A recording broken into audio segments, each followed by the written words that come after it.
Well, heidi ho, and welcome to our next project. It's right here. It's the U-shaped dinette, and it needs to go away. Yes. It needs to go away for us for a whole host of factors. Alana and I have never really liked U-shaped dinettes, whether they be in a home or whether they be in an RV. No. This back seat is a little awkward to get into. Yes.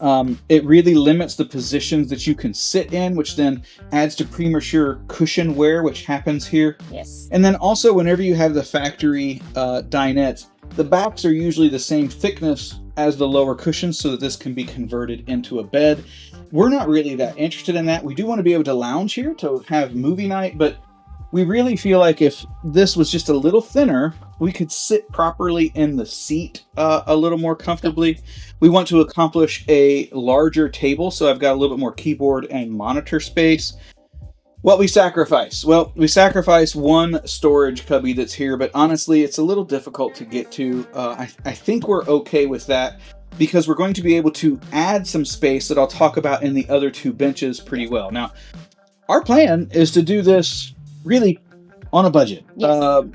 We could buy a replacement dinette, Yep. of course, matching fabric and making sure it fits and everything kind of goes in. Frankly, is pretty involved, and we're kind of okay with most of this. So I think Alana is going to look into refoaming the bottoms. We're going to make some custom backs. Yep. And then from some of the other cushions that we're no longer going to use, we're going to repurpose that fabric to sort of recover some of the places that we need to that'll be damaged as we take this apart. At least that's our belief. So it's demo time.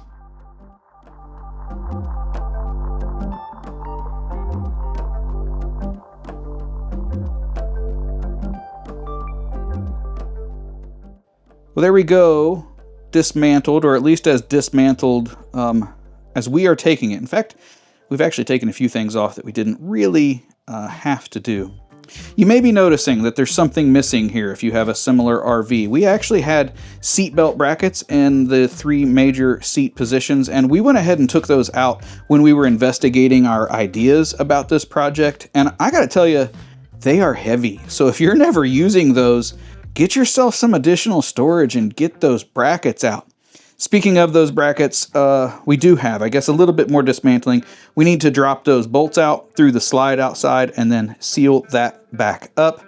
I've got some electrical relocation to do here on this side. I think I'm going to push everything back towards the wall it off, and this way we've got a little more open storage here. The other side, same thing. I think this is going to be a massive and much more usable space, especially since we can move the top rail for the seat bench further back now that we don't have to have clearance for those seat belt brackets. Since our table will be bigger, we'll be mounting that a little bit further back. The parts we didn't have to take off here is really these two side panels, and as well as the lower skirt did not necessarily need to come off for this project.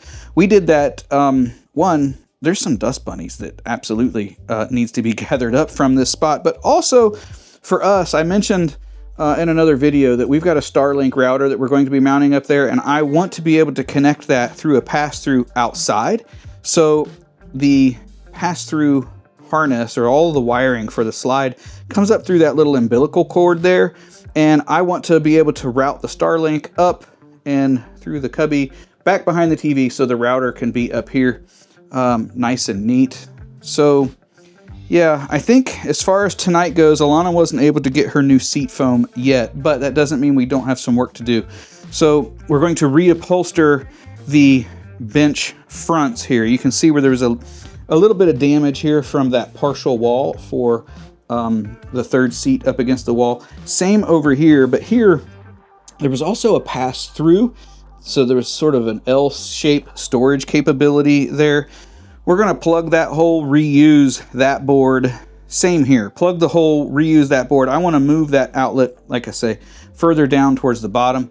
As far as fabric goes for these, well, some of the cushions and stuff that we took off back here, you have to excuse the mess. I think we can reuse this big piece of fabric here to at least get the color right. We do know some of the stitching won't be exactly right, but I think it's going to work. We've got another idea for fabric for the bench tops, but baby steps. For now, let's get going on these and start cleaning up some of this stuff on the floor.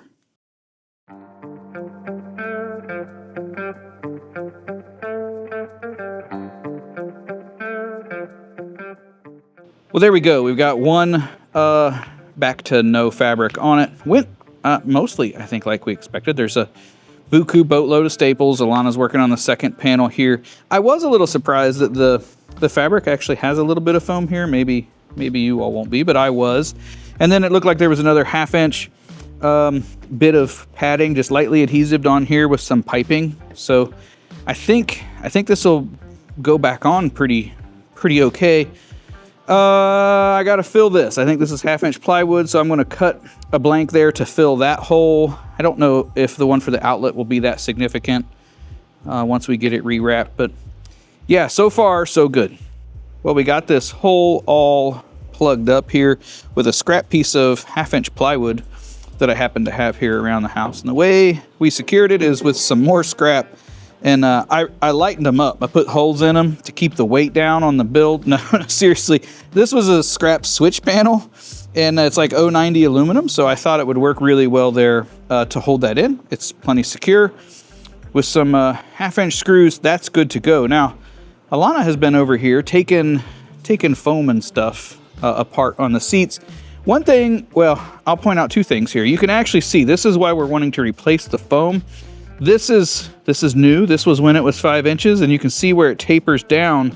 And this is because that back is so thick that you're sitting on just this edge out here. Now, there is actually another 5 inch piece of foam that comes out here, but you can see these have really wore down quite a bit. Now, that 5 is handy, and if you flip it over, one of the things we've discovered, she did this to get accurate measurements, but the measurements for a lot of the foam pieces are actually written on them. So I don't think that's going to be too bad. Now, one of the things that we were surprised by, I said there's another piece of foam. So the zipper on the back of the cushion here, some of you may know this, but then there's another zipper inside the zipper. So there's two cushions in the one cushion. So we weren't prepared for that, but she thinks that it's going to make it easier to work with. I'm not one to argue. So we're going to get that foam. Alana didn't make the order yet because we wanted to do this apart, so gotta get it apart. So yeah, now we got to collect all the goodies, and I can switch over to routing the Starlink cable. Well, the wiring that we want to tackle or pull through while we have the dinette all torn out and demolished is for two purposes. We already talked about the Starlink, but the exact work that I have to do there is essentially remake this cable. This end connected to our Starlink router itself, and then while I've got it torn apart, we also had this M12 style automation or automotive connector that was waterproof, and this passed through our outside wall. We need this again. This length will not be sufficient to go from the electrical box where we're hoping to start the wires and make its way all the way up to the new router position. Luckily, to do that, we always carried around a brand new spare 75-foot Starlink router cable. So we're actually going to use this to do the routing, and then once we know what that length is, we're going to lop it off and transfer that M12 connector over to a bulkhead fitting down here below. The other thing that we want to do comes down to heat.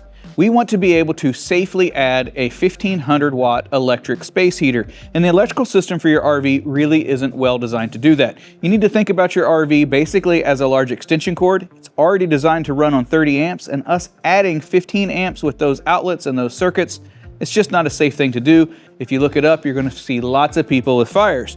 To combat that, we bought some heavy-duty power cord that we are going to route again from that same electrical inlet box all the way up through to a dedicated outlet for us to hook our heater to. That way, when we get to a site with electric, we hook the RV up to the 30 amp circuit as we always would, but then we'll also run a heavy duty extension cord from the outlet for the 15 amp service so that we have a completely separate service. To do that, I'm going to add this little power receptacle down there in the box for that extension cord. Anyway, I think we have room to do all of that, but I haven't tested it. So let's get in and see if it all works. So this is our main utility box that we're bringing everything through. We have done most of the routing. You can see Alana has pulled the Starlink cable down, and then the other little cable back there is for the new power receptacle that we're going to put in. And my intention is we already have an outlet here, and then we have a cable hookup in here as well. I'm going to be honest with you, we don't plan to ever use that. So I'm actually going to put the new inlet receptacle outlet thing, I'm going to repurpose that hole there And then I'm hoping that there'll still be room over here on the left side for us to add the bulkhead connector, the receptacle for the Starlink as well, once we cut it off of there. Now, one of the other things that we want to do is we're actually going to take this panel out, because you might be able to see it's kind of flexible and it's a little wonky. So I'm thinking I can take some aluminum angle iron and rivet it down here to strengthen that up. So we're going to pop that out so that I can make the adaptions before terminating the wires out here. I'll show you that before we go back upside and I show you where they landed in there. And through the magic of video, we've now finished that plate. Like I said, what we ended up doing, you can see this is much stronger. We remade it. The other one, by the time we got it out, it was just so flimsy, it wasn't worth our time to try to repair it. We were able to keep our cable connection up there. I doubt we use it, but at least it's still as good as all. That receptacle there will be where our Starlink antenna connects. And then this over here is where we will plug our extension cord into for our dedicated area heater or our electric space heater. And then we left the outlet there as well to run any outdoor lights or anything. So as promised, let's go inside. Well, from under the RV, it comes up through that little hole over there. We've pulled some of the foam insulation, spray and insulation that was there. Comes up, goes through this little bend. There is a little bungee connection over here, and that allows this bend to open and then go back in. Pops up here, and I know this looks like a rat's nest, but we've actually cleaned it up some. One of the things we found we don't know what the heck it's for is this RCA cable. I don't know. We just bundled it up in case we someday find out what it's for. I need to finish cleaning this, but I have the SO cable here loose. This will then go to a dedicated outlet for our space heater under here. And then the gray cable is the Starlink that is sitting here, and it comes out there. Again, our intention is to mount it right here. And then we have that extra outlet back there to power it. So that'll work well. We are finally ready, or near ready, to start rebuilding the dinette area here. The one thing we need to do is we need to replace the foam insulation that we cut out there, not only there, but also where we dropped all of the bolts out for the seatbelt brackets. Well, there's like a 2-inch hole now that's just open. So we've got some vapor barrier RV type of tape. We're going to reseal from the bottom, and then I'm going to use the straw to squirt insulation in those as well. So as soon as we get that all sealed up, we're going to start rebuilding this thing.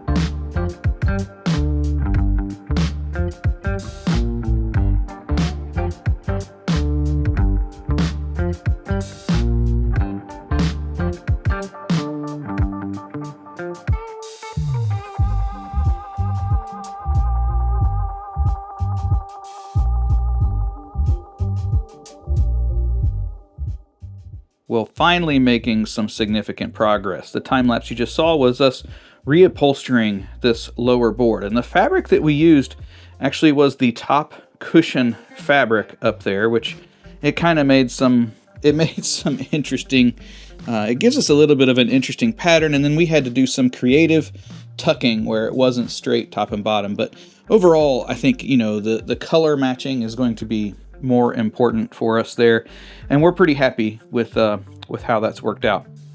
Next up for us is two things. We want to remake the seat bottom here, and that's because of this really large gap that was in the back. This was for those seatbelt brackets to come up through. What that's going to allow us to do is to push this board back further and increase this pull up here for the storage quite a bit. And we're also going to put that on a piano hinge, so it's just attached, so it's not loose. It just opens and closes for that. And we're going to do the same thing over here after I get all this cleaned up. So we're going to make the tops. I'm going to finally clean up this electric, potentially make a faux floor or something, because I want to be able to drop stuff in there and not worry about damaging wires or anything.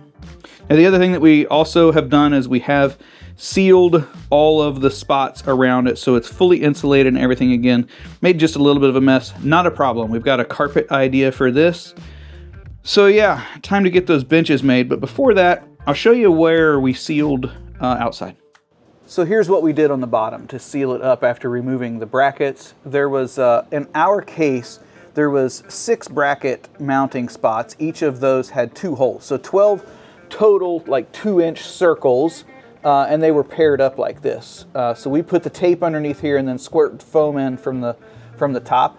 It did overexpand just a bit, but it's not significant at all. There's nothing that runs there. This is the flap seal on the RV to the inside, so it can easily skirt over top of that. And I would always rather have more insulation than not enough on really anything with the RV. So that's what the bottom looks like. Let's get to those bench tops.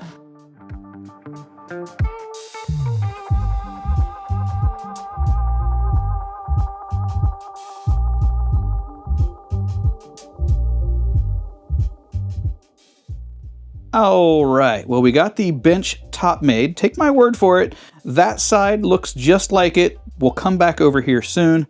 We've gone ahead and beyond that, we got the Starlink already mounted up here. We had these shelving brackets, so we pulled them out of our shop storage to use those. This is the same 3D printed bracket that we used in the truck, so we knew that it would work well.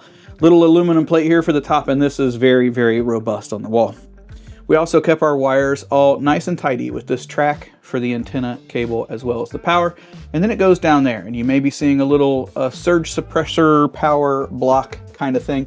We weren't too worried about that much, but the reason we used it is we wanted, you can see it has an on-off switch with it. And it was just an easy way for us to add a switch. And that's because we don't always, when we're in here, want to run the Starlink. It uses about 50-60 watts continuously. And that's a significant load when you're boondocking. So if we don't need the internet and if we don't want the TV, we wanted to be able to just switch that off. Now, if we want to watch TV and we're boondocking, we likely need the Starlink anyway, so we can stream. But there you go. So now, on to the cushions. So the bottom one there, we did end up getting replacement foam. We just followed the dimensions that were listed on the old pieces of foam, which ended up being 5 inches thick. And I did get them from a website, foamfactory.com, not sponsored, just found them and went through the information to pick which type of foam. We did end up going with the Luxe foam, which is really nice and dense and should last us a while. The seat back there, if you recognize that fabric, that is from the old bunk mattress up there. We just recycled the fabric, put it on there, and the foam is actually quite a bit thinner than what used to be there so that we can actually sit down appropriately. Heck yeah. Check this out.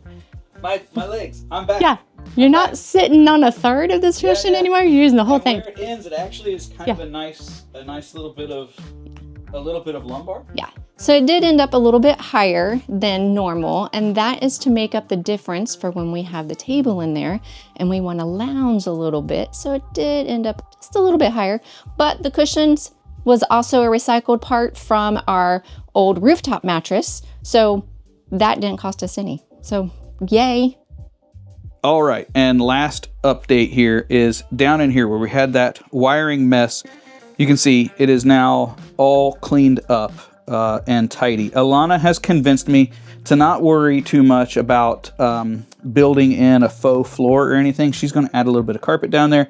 She thinks that will protect the existing wires. But anyway, you can see quite a bit of storage there. And if I work somewhat quickly here on this side, you can see we've got really a lot of storage here as well. So even though we lost that small section back there, we have, with taking the seatbelt brackets out and everything, we have much, much more usable storage between these two compartments as is. So next up, we're going to recarpet in here because we've got some damage from where the table was before and some other holes and brackets. So we're going to carpet in here. That will also come around this little toe kick area and then onto the table. And ka-chow. Carpet in and everything done. Sorry we couldn't take you along for the ride with a time lapse, but here's the skinny. That carpet in there is a $30, what was it called, hon? Threshold rug. A $30 threshold rug from Target. It's got a rubberized back. It is not fully glued down. What we did is we used double-sided adhesive in the corner. We tucked it in real nice and tight. It is underneath the mount for the table. And then we just used, we did the same thing here for the front, and then we got ourselves a new little stair tread edge there. We personally feel like that looks better than it ever did with the linoleum on it from the factory. So we've got the table mount in, we got the post there, but that table's not going to cut it. We wished we could have found some like a linoleum top, laminate top, to have been able to match that top, because it's also what our countertop has. But I think what we're going to use instead is just like a 5/4 like a pine board thing. We actually have already picked it up. We'll show you that in a minute. But you can see this is basically the width on the table that we will have by turning it this way. But we have a significant amount of space here that we're going to be able to add this way and that way, extending our tabletop. And that's really what this project was all about. So it's starting to shape up. The next thing for us is to tackle that top. Well, here it is, the full dinette set done so you can see it. The tabletop is a 5/4 inch thick, so 1 1/4 inches thick. It came to us 30 inches wide, and then it was 5 inches or 5 foot long. We needed to cut it down. It worked out pretty well because we actually needed to trim up both the one end before we could then cut it to length. In our case, it's exactly 40 inches long, and that's so that way it sits down here, so we can still convert this into a bed if we don't want to put the slide out, we're boondocking, or we're stopping at a rest area and we just need to grab a quick sleep really quickly. We are really happy with how everything worked out. Of course, there's still a little bit of work to do. We're going to stain this with a whitewash, semi-transparent whitewash. We're hoping it'll give a very similar effect to the white marble-like top that was in here. And then we're going to polyurethane it and seal it all up. But we're going to go ahead and close out the video now. Now, as far as totaling things up, this tabletop itself was really one of the most singular expensive things. It was $54 for this full tabletop. Yep. And then we've got a little bit more money involved with the stain and the other stuff to finish it out and finish it. Now, that being said, that's still like half the price of getting a top that would be finished and done from RecPro. And that's the reason we went ahead and went this direction. It gave us some flexibility with its sizes. But then also it was just vastly cheaper. By saving the rest of it, we are much less expensive than buying a new dinette set from RecPro. In fact, everything here to have converted from the U-shaped dinette to this, less than $200. Yes. We would be all in if you went to do that. And that's because we had some foam, we saved a lot of the fabric, and we reused that kind of thing. But still, I think if you had to buy that, you'd still be half the cost if you went to buy a brand new RecPro dinette. Yes. Now for us, we did do some other upgrades. We worked in the Starlink router. We added an outlet that was down there for the space heater. Yep. We also changed the plywood top so that we could have a larger opening for the seat. That being said, we are still all in for half the price of the new dinette alone. Most of the dinette sets that we were looking at were right about $1,000, and then we still needed to buy a couple $100 tabletop, and that didn't address any of the floor dressing. So when I say that we're all in for a couple $100, that's everything you see here. So we're pretty happy with this budget job, and we're certainly happy to get rid of the U-shaped dinette. I have got plenty of room now here to work. You will still have room because of the width to be able to work. We retained the integrity of us to be able to sleep here. So tell us what you think in the comments. Is this something you're going to take on? You think this is something worthwhile? But we're fairly stoked with it. Next up, we've got to get on to the electrical system because we're basically 5 working weekends from hitting the road for our first trip, which will be a pretty extended amount of time. So hopefully you come back soon. We do have a trip in the middle. I had a conference we went to in Florida. We were really close to a lot of manatees. So I don't know what'll come out next, but hopefully we see you there soon. Thanks for following along. Bye. Bye-bye.